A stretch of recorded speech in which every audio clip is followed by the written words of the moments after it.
I was teaching at the comedy boot camp, fantasy camp that you Oh, you also, did? and I sat in to Yeah, watch they you asked me to teach, go.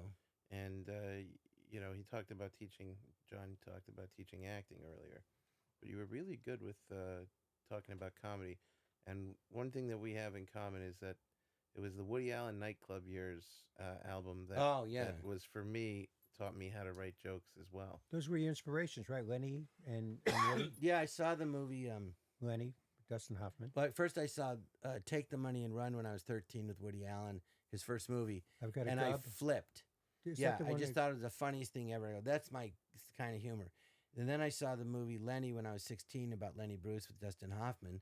So I wanted to hear I'd never heard of Lenny Bruce, and the movie was so great. I go, I want to hear the real guy. Like, this was a real guy. So I went to the record store, and the comedy section was like, there was about 20 albums. It was small. But I saw Lenny Bruce. I got some of those. And then I saw there was an album said Woody Allen the nightclub years, sure, brown covered 1964 albums. to 68, and Brown. I had no idea that he'd been a stand-up, so I would listen to those with my friend. I grew up with David Kudrow, who's Lisa Kudrow's brother. I grew up with their family, so we would listen to this. And yes, I inspired Lisa. You're welcome.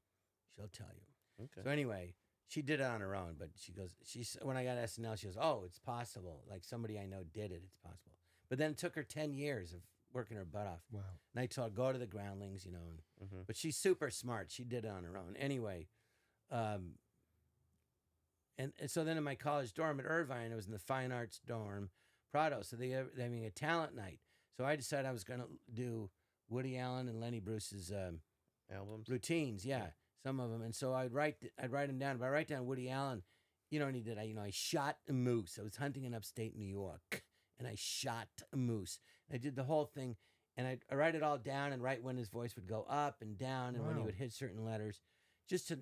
And I didn't know. I wasn't thinking I'd be a stand-up. I kind of did, but I didn't realize I was teaching myself timing and how to write jokes. And then years later, a friend of mine, Brian Hamill, I met when I got Saturday Night Live. He's Woody Allen's still photographer. Yeah. And I said, I love Woody Allen, and this. He goes, and he introduced me to him, and then Brian goes, hey, if you want to go on the set, you can. So I got to go on the set, and I have a photo. I'm talking to Woody Allen, and I said, I was always afraid. I go, people see me. I go, you influenced me so much, and I had these black glasses like him. Right. He goes, oh, I see the glass. I go, yeah. I go, but I was afraid people see me, and you influenced me so much that they just think I'm imitating you. I go, but didn't you have the same thing with Bob Hope? And he goes, no, Mort Saul. I go, oh, I thought it was Bob. He goes, no, Mort Saul. He goes, when I started doing stand-up, they said, he's funny if you can just get rid of those Mort Saul mannerisms. And then... But he did say that about Bob Hope. He did say Yeah, that he was that- doing Absolutely. a He Bob made Hope it- that he book made- about Eric Lax wrote about Woody Allen. He made a film about how. Well, he does Hope the same influenced character. him. It's the coward. By the way, you were in Small Time Crooks. Yeah, I got to work with him in a movie, and I just couldn't stop smiling. I was so thrilled. So I had a scene where it's just the two of us. He goes, right, so this happens and this. And I'm just beaming the whole time. I go, I got to focus on this scene. But I was like, when I was, in college and when I was growing up, I wanted to be a baseball player or a movie star. So first I wanted to be Willie Mays. And then when I was 15, I went, I can't be a black baseball player. God damn it. I really didn't realize. Didn't believe in I didn't himself. even think of him as he's Willie Mays. I didn't know. Wait. Same here with Willie. I used to scream, Willie's under it, and he makes the catch. Yeah, he was just the Anytime best. they hit me a fly ball, I would think I was Willie Mays. I still think yeah, I could be that. right. That's basket how, catch, little basket catch. Right. Yeah. He was just, you don't think that way, which is good. Well, he is. He's Willie Mays. He was God. Man, he goes, I was 12. He goes, there's more to life than Willie Mays.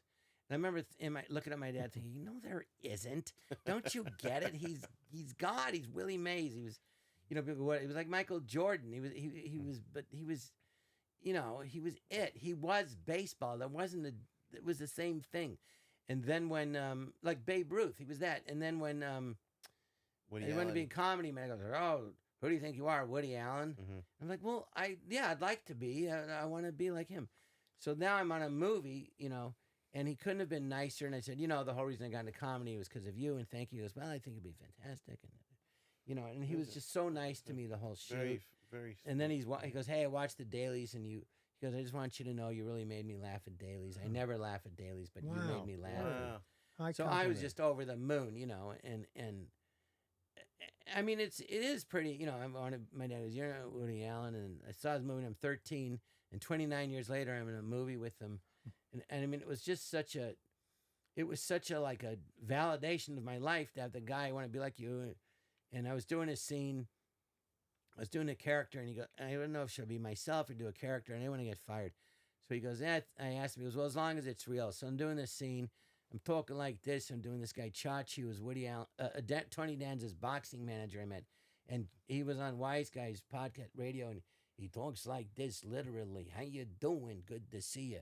How you doing, Chachi? Oh, my knee blew up. I got an inflammation. And that's how we talk, like this. So when I was doing that in the movie, and Woody goes, I think it's better if you just be you. And I say, people, you're going to be you. And me think it's fantastic. And, you know, guys like us, we don't have to do that. So I go back to my mark and I start crying. Because Woody Allen said, guys like us, right? Yeah. And then I called Dana Carvey, and who loves Woody. I go, how's it going? I go, good. And then he said, guys like us. And then Dana started screaming, guys like us. I go, I know, guys like us. Oh my God. You know, It was just like the best. Yeah. So it was a validation of my whole life. So after that movie, I go, well, now what? I guess I should just quit. I mean, I did don't it. quit.